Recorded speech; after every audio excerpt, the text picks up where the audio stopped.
നമ്മളെ സ്റ്റാർ അപ്പോഴേ വെച്ചിട്ട് ഇതുവരെ എനിക്കൊരു നഷ്ടവും തോന്നാത്തൊരു ചെടി ഉണ്ടെങ്കിൽ അത് ഇതാ. നല്ല സ്റ്റാർ ഫ്രൂട്ട്. നമ്മൾ ഒരെണ്ണം പ്ലാൻ ചെയ്തിട്ട് എത്ര കാലം കാത്തിരുന്നിട്ടാണെന്നറിയാവോ ഒരു ഫ്രൂട്ട്സ് അതിൽ പിടിച്ച് കിട്ടി. അപ്പോൾ അതിന് ടേസ്റ്റ് ഇല്ലെങ്കിൽ എന്തൊരു നിരാശയാണെന്നറിയാവോ. അങ്ങനെ നോക്കുവാണെങ്കിൽ ഇതെനിക്കൊരു നഷ്ടമില്ലാത്തൊരു ചെടിയാന്ന് പറയാം. നല്ല സ്റ്റാർ ഫ്രൂട്ട് ഒരെണ്ണം കിട്ടി, നന്നായിട്ട് പഴുത്ത് വെപ്പുണ്ട്. അതിനൊരു കാരണം കൂടെ ഉണ്ട് കേട്ടോ. മഴക്കാലം ആയാലും പുഴു ഇതിനകത്ത് പിടിക്കുന്ന ഞാൻ കണ്ടിട്ടില്ല. ചെറിയൊരു ഒച്ചിതാ കയറിയിരിക്കുന്നു, കണ്ടോ ഗൈസ്? ദേ ഒരു സ്മാൾ ഒച്ചതേ നമ്മുടെ കൈ കൂടെ പോന്ന്. അതായത് ഇത്ര ചെറിയ ഒച്ച് അങ്ങനെയുണ്ട്. മുട്ട വിരിഞ്ഞു ഈ ഇലയെ വെച്ചേക്കാം നമുക്ക്. എന്നിട്ട് വലുതാകുമ്പോ നമുക്ക് കൊല്ലാം.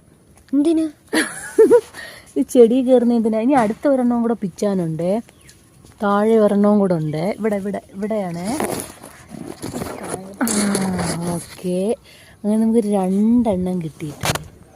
ഇനി ഒരെണ്ണം ഉണ്ട്, അത് വേണമെങ്കിൽ കുറച്ചുകൂടെ പഴുക്കട്ടെ.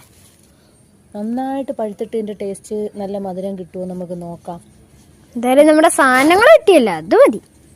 അപ്പം നമുക്ക് ഈ സ്മാൾ ഒച്ച അവിടെ ഇരിപ്പുണ്ട്. സത്യം പറഞ്ഞ മഴക്കാലമായാൽ സഹിക്കാൻ പറ്റാത്തൊരു സാധനം ഈ ഒച്ചും പിന്നെ ഈ അട്ടയും. റൂമിനകത്ത് വരെ കയറി വരും. മഴ പെയ്ത് കൊണ്ട് കുഴപ്പമൊന്നുമില്ല, പിന്നെ ഒറ്റയ്ക്ക് കയറിയതല്ലേ, അതുകൊണ്ട് നമുക്കൊന്ന് കഴുകാം. നമുക്ക് തിന്ന് നോക്കാം. എന്നാ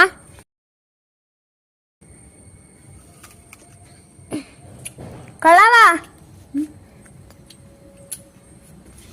ചെറിയൊരു മധുരവും ചെറിയൊരു പുളിപ്പും. ചെറിയ പുളിപ്പേ ഉള്ളൂ. എന്റെ മുഖഭാവം കണ്ടാലും നിങ്ങൾക്ക് മനസ്സിലായല്ലോ, ഇത് പുളിയൊന്നുമില്ല. അതായത് ഈ ഫ്രൂട്ട്സ് ചെടി നട്ടുണ്ടല്ലോ 2 രീതിയിൽ നമുക്ക് തിന്നാം.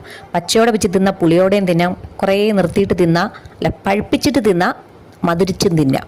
പക്ഷെ ഇപ്പൊ പിച്ചത് ഈ 2ഉം കെട്ട അവസ്ഥയിലുള്ളതാ. ഇവർക്കിതാ ഇഷ്ടം. എന്റെയൊക്കെ ചെറുപ്പത്തിൽ ഇതിന്റെ പുളിയുള്ളതേ ഉള്ളായിരുന്നു. അന്നൊക്കെ പക്ഷെ ഒരു എക്സ്പ്രഷനും ഇല്ലാതെ ആ പുളിയുള്ളത് തിന്നാൻ പറ്റുമായിരുന്നു. ഇപ്പൊ പക്ഷെ പുളിയുള്ളത് ആരെങ്കിലും തിന്നുന്നുണ്ടാ തന്നെ കിടുങ്ങൽ വരും.